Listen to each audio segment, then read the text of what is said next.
Okay,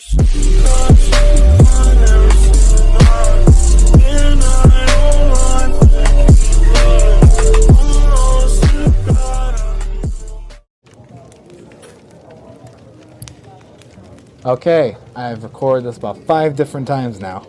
So, this is an updated script on what we like to call the Daniella Dyke situation from a few years ago. It's been a few years, so I wanted to give a remastered version of the story. Because the first version was absolute dog, and it was very vague. There was not enough detail in it. I just skip, and then mumble in between. I've noticed that a lot about the past me. A lot of mumbling. So here's how the story goes. So Dave, Tristan, and Azure, me, were going about our days as expected, business as usual. At least that's what we thought it was going to be like, until I began to hear rumors from Dave that Daniella Dyke was talking shit about me behind my back. And then also going on to talk shit about Tristan in the same sentence. Albeit, he said in front of Tristan one time, instead of being a pussycat about it and saying it when he's not around. However, that did take some time to have happen for Daniella Dyke to confess about seeing Tristan as being, quote, weird, end quote.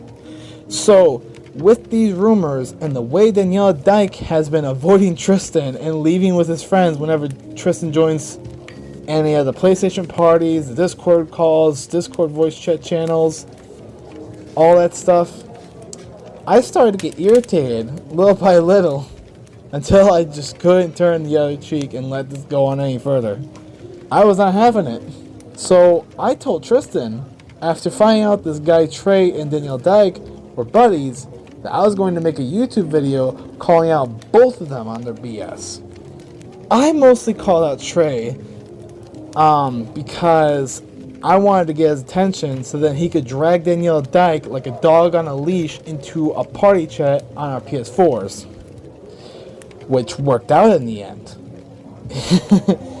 So Tristan said he was cool with me calling out both of them on their BS and told me to send him the link to the video so he could forward it to Trey so the metaphorical ball could get rolling.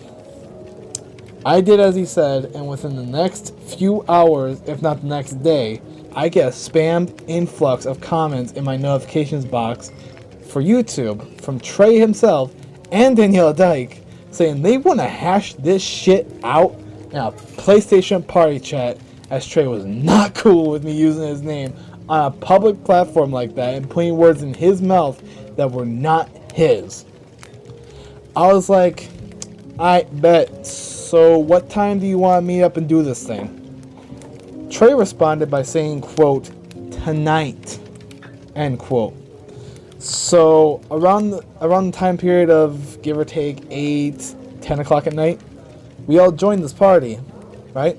And the conversation started off wonderfully by arguing about stupid shit, as per usual, with hashing things out in a typical party chat. So then Trey felt like he needed to go and grab some food. So he up and went to go and do that. But he didn't leave the party. And this was the prime time moment that I thought to vent out my frustrations with Daniella Dyke, because I had the most amount of beef with that mother, not with Trey. I had the most beef with Daniella Dyke, not Trey. Trey was just there to be there, basically, at that time. I didn't really have much of any beef with him. I didn't have any issues with him. So we bicker about different things, and I asked him where the hell the catfishing part came from and how the hell he figured that. And he told me that Dave told him about it. Honestly, I was shocked, but it didn't surprise me. Dave and I made a solid promise, an oath if you will, to never speak on the past, as it was a complicated beginning for the two of us when we were starting off our camaraderie. Camaraderie? Yeah, camaraderie. I got it the first time. I kind of butchered that. However, I didn't think that Daniella Dyke, with the history in mind, would hold on to it for as long as he did instead of grabbing the shovel and burying it 6 feet deep like the rest of us have. Some of us even forgetting about it altogether, really. After finding out that half of my beef stemmed from what Dave told him, Trey so happened to conveniently come back to the party chat with food in his mouth and foodgasm, if you will, ready to be cued, which was the joke we passed around about him for a long time. I mean, we even do it to this day, because that's what we remember him for half the time.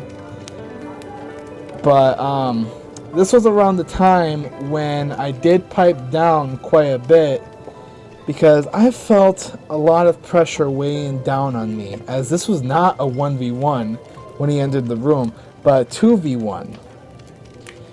I was way in over my head with calling those two out, biting off more than I could chew, but I stood my ground regardless, as they kept pressuring me with each question that was asked, through all the stupid arguing back and forth about the stuff that was said behind my back. And to be honest, Tristan was just there, I think, as a spectator to witness the show unfold. Slowly but surely, like a delicate flower waiting to bloom into something extraordinary. So, when Trey came back into the room, Daniella Dyke noticed that I suddenly piped down quite a bit compared to when Trey left a few minutes ago. And he pointed that out by saying, quote, "You're so timid whenever Trey is around, and yet you bark loud as hell when he's not in the room. Why is that?" I responded by saying that I had more problems with him than I did with Trey. So we carried on, and the next question was asked, and Tristan would never ever let this scene go for as long as he could remember it. The following question that was asked was regarding my identity. At the time, I thought I was part of the LGBT community, crossing over the threshold line, all that shit. But in reality, I'm just an enigma that has two different personas to them. The silent artist, Luna Amaris. And then you got the laid-back, chilled, ain't afraid to speak his mind type of guy, Azure, which is the one that's speaking. Anyway, as I was saying, Danielle Dyke asked me the most important question of the day. Are you a boy, a girl, an it? What are you exactly? That is the question of the hour. I couldn't help but smirk as I took a deep breath and said what was on my mind, which was part of what he was saying behind my back all this time. Well, I'm definitely not a transsexual, bitch. This response sent Trey and Tristan flying into a fit of absolute maniacal laughter, as they did not see that comeback coming. So, eventually things simmered down, and we got back into the conversation, topic at hand, which was all a bit too fuzzy for me to remember the first time, so I can't remember it the second time, as I couldn't record it because Trey and Danielle Dyke had their voices on the not allowed to be shared setting. All of my PlayStation people will know which setting that is. But anyway, I digress. So things were turning sour on my end as the pressure was weighing back down on me again when Danielle Dyke was hitting me with somewhat half-assed valid points. However, I found a weakness within Danielle Dyke. It was his lack of will to stand up for himself, and I want to take the golden opportunity to point that out, challenge his masculinity a bit, point out his lack of manliness. I say that he lacks the will to stand up for himself because he constantly, I cannot emphasize this enough, constantly asks Trey when addressing these points against me that he, Trey, should back him, Danielle Dyke, up on said points. So, out of nowhere, in the middle of Danielle Dyke's testimony against me, I took a shot at him by saying, "Hey, why don't you stand up for yourself for once?" Why you gotta rely on Trey's assistance to back yourself up, Why can't you speak for yourself? Stand for yourself even. This made Trey open his eyes as he began to pull out some receipts against Daniella Dyke. So the pressure that was weighing me down got lifted off of my shoulders and instead got put onto Daniella Dyke's shoulders. This effectively turned my 2v1 into a 1v1 that I witnessed as someone who could finally sit in the spectator seat with all of this happening. So my statement of Daniella Dyke always relying on Trey for everything has put him into a relatively deep hole that he cannot get out of, as Trey unrolled everything out on the table for him. How many times Daniella Dyke relied on him for game sharing, relied on Dave for game sharing, and interrupt Trey's Thanksgiving preparations numerous times while he was helping his family prepare for said feast, etc., etc. And the whole Thanksgiving interruption part was brought up because Daniella Dyke claimed Trey didn't really care much about him and didn't treat him like a friend a lot of the time. You know, just typical whiny shit. So, while all of it was happening, I metaphorically sat next to Tristan to watch this unfold. And I virtually high-fived him, as this was a job well done on my end for seeing through Daniella Dyke like he's made of glass. I saw his weak point and I ripped it out for the whole world to see. He's a fragile little thing. He can't stand up for himself and needs to be coddled like a toddler 24/7. Always dependent on someone, and dependent in such a selfish manner that he expects his friends to put him before anything else. It doesn't matter if they have work in the morning and it's 2 o'clock at night, or if the family needs some help with something like preparing Thanksgiving dinner or wrapping up Christmas presents for the children, or even if one of their family members was on the floor dying from a heart attack or cardiac arrest or something of the sort. Daniella Dyke always wants to be put first before all else. Selfish as that may be, extreme as that may be, that's the only way I could put it to describe him. And Trey took stab after stab at Daniella Dyke for it because he couldn't stand it anymore now that his eyes were wide open to how much of a lousy friend Daniella Dyke was. And so the whole thing spiraled downward for Daniella Dyke. And he threatened to leave the party chat, unfriend Trey, and never come back. But here's the thing. Are you listening? Trey did not give a fuck. In fact, he insisted. Like, go ahead, do it. Bye. You can leave if you want. I ain't gonna stop you.